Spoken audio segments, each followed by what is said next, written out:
It gets pretty annoying getting the rope tangled to your feet every couple of jumps.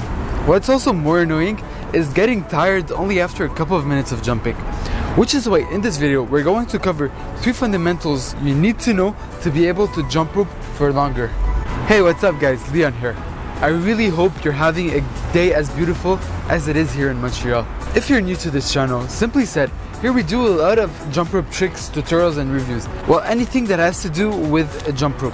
So if you're new here, consider subscribing. And at any time during the video, check out the show notes in the description below. There, I'll be writing everything I'm going to be saying here, as well as extra information, links you might need. Consider clicking on the CC button for subtitles in this video, as I write my own subtitles for my videos, because YouTube's auto translation makes me say funny things. So with this said, let's learn how to jump for longer. So we said that there are 3 fundamentals you need to know to be able to jump rope. But before we go into it, there's something I would like to get out of the way. The jump rope you use is pretty important when you're trying to jump for longer. I'm not going to dive deep into this, but easily said, I would recommend you any jump rope that has a form of pulley system. What that's gonna do is reduce the friction you have between the cable and the handle, therefore letting the rope rotate more freely and tiring less your hands and your body in general. I would also recommend a jump rope that has a lighter cable. This one's pretty thick and it's pretty heavy, but a lighter cable is just basically going to mean you're gonna need to rotate less weight, helping you tire less along the way. If you're curious to know which jump rope I use, I made a review about this jump rope, which I consider the fastest speed rope out there. So if you're interested in knowing more about speed rope, consider checking this video. I'm going to be linking it in the description. Alright, so fundamental number 1 to be able to jump rope for longer: your shoulders. Something I see very common, especially for people that are starting to jump rope, is that they jump rope with their shoulders open. It's a very common phenomenon, and it's kind of understandable because opening your shoulders kind of activates your shoulder muscles to help you rotate the rope. So it kind of helps you rotate the rope, but not really, because it has also negative effects to it.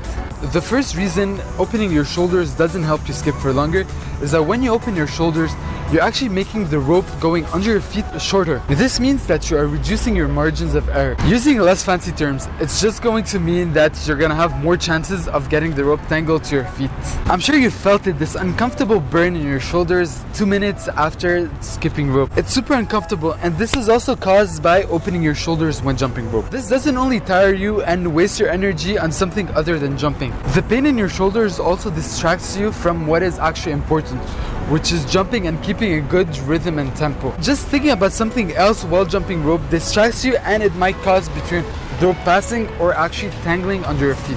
And recap, fundamental number 1, keep your shoulders closed to your body and try not to activate your shoulders. If you feel like your shoulder muscles are activated, you're probably opening them too wide. Alright, so fundamental number 2, jumping less high. It's pretty counterintuitive. Like, someone would think that, yeah, if I jump higher, I actually gonna make more space for the rope to go under me, therefore helping me jump longer. But that's not the case, because jumping higher makes you have a funky rhythm. The tempo of your jumps are not going to be as rhythmic as they could be if you were jumping lower. Which is why I would recommend you, when you're jumping, try to stay on the tips of your feet so that you don't jump really high. That is something that will come with time and with practice. And honestly, just like anything in jump rope, it's while training that you're going to learn how to jump lower. But you have to try, you have to be mindful, and you have to be proactive that, okay, I'm jumping a bit higher than I should, let me try jump lower. It is going to come. In recap, fundamental number 2, try to jump lower, as it's easier for your body to keep and maintain a constant rhythm and tempo. Fundamental number 3, which I feel is the most tricky when it comes to someone that's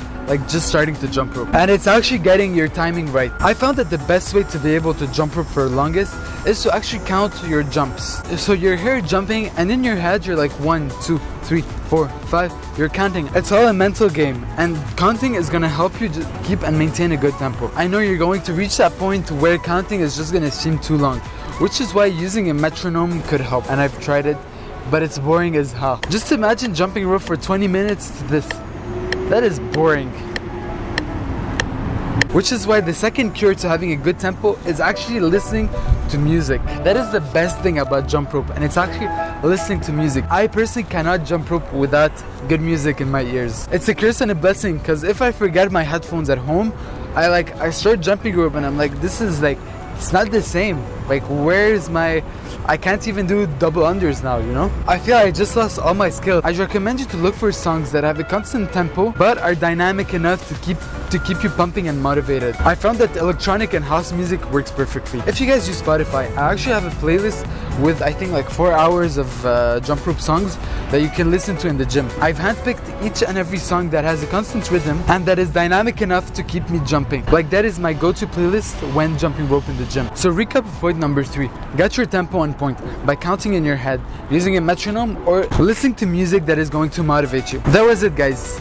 If you made it to the end, honestly, thank you for watching. I make those videos for people like you, and I really appreciate the time you're taking to investing in your knowledge and actually deciding to listen to me. I'm able to do this because of you guys. You guys fuel me. And with that said, guys, I'm going to be seeing you next week. Until then, have a good weekend and take care of yourself.